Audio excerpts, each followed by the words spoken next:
Namaskar and welcome back to the channel. So today we're back to continue with the topic called examination of the nervous system और आज जो basic concepts में हम cover कर रहे हैं वो spinal cord को cover कर रहे हैं. Topic का नाम है the spinal cord और जो book है reference के लिए वो है Hutchinson's Clinical Methods 21st edition. तो उसको हम कवर कर रहे हैं स्पाइनल कॉर्ड के बेसिक कॉन्सेप्ट्स को एंड कुछ बेसिक कॉन्सेप्ट अभी और बचे हैं before proceeding to the proper examination from this book clinical examination from this book.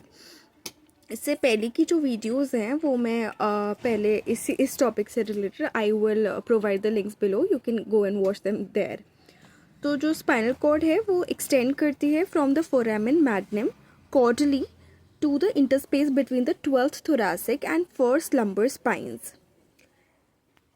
Foramen magnum मतलब लैटिन वर्ड है ग्रेट होल के लिए और ये एक लार्ज ओवल शेप्ड ओपनिंग है in the occipital bone of the school.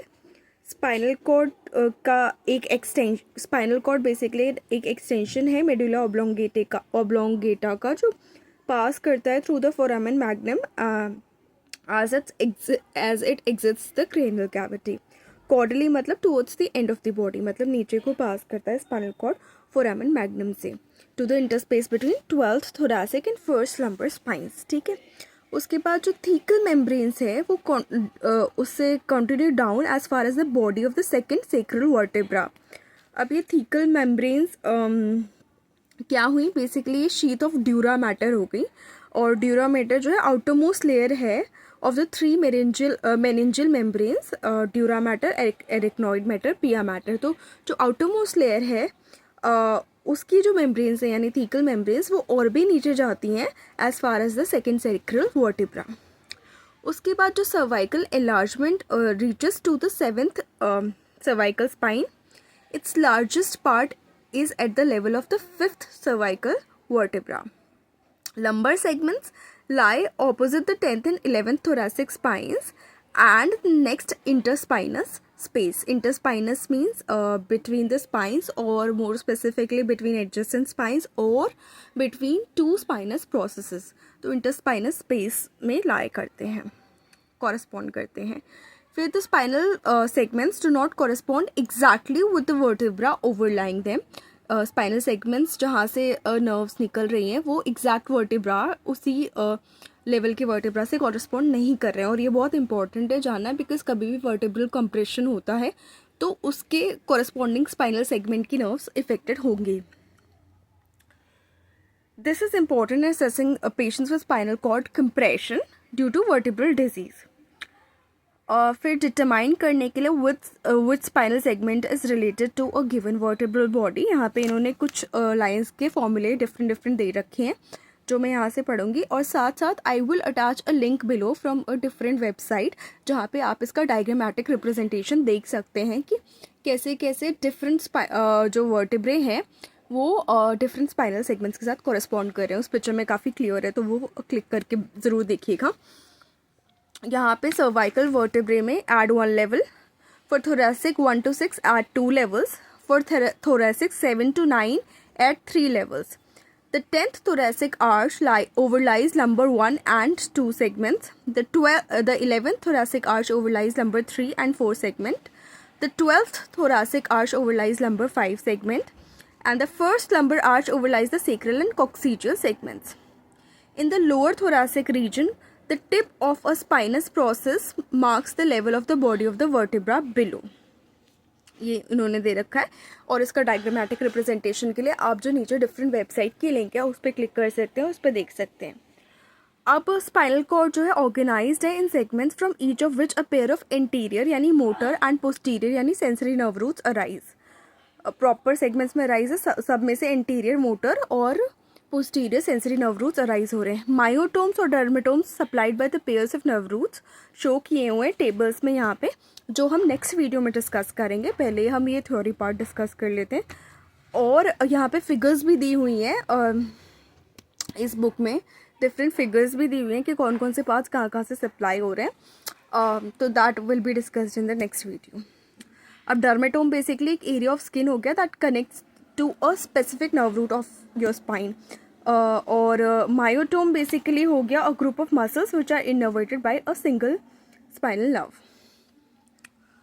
ये सारे नॉलेज इम्पॉर्टेंट है क्योंकि ये बेसिस प्रोवाइड करता है for clinical recognition of nerve root and peripheral nerve regions, क्योंकि जो सिम्टम्स आ रहे हैं उसके अकॉर्डिंग आप डिसाइड कर पाएँ कि मोस्ट प्रोबेबली यहाँ की नर्व रूट में लीजन हो सकता है या इस नर्व की खराबी हो सकती है।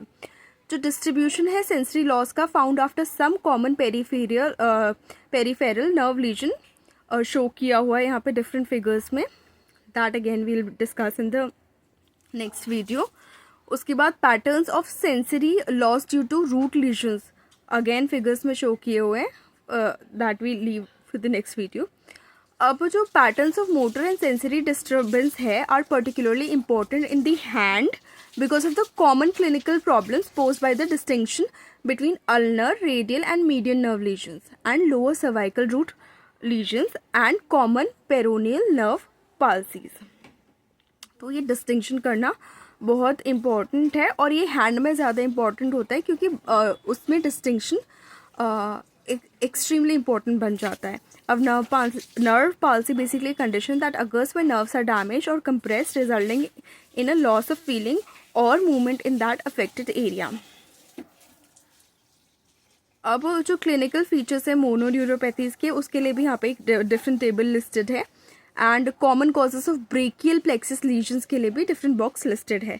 ये सारी फॉर द अपकमिंग वीडियोस हमने यहाँ पे जो डिफरेंट लिस्ट दे रखी हैं, डिफरेंट फिगर्स दे रखी हैं, वो हम डिटेल में नेक्स्ट वीडियोज़ में डिस्कस करेंगे। C8 और C6 सेंसरी लॉस जो एक्सटेंड करता है to the elbow and on both ventral and dorsal surfaces, दोनों surfaces of the forearm, but that median nerve sensory loss predominantly affects the palmar surface of the hand.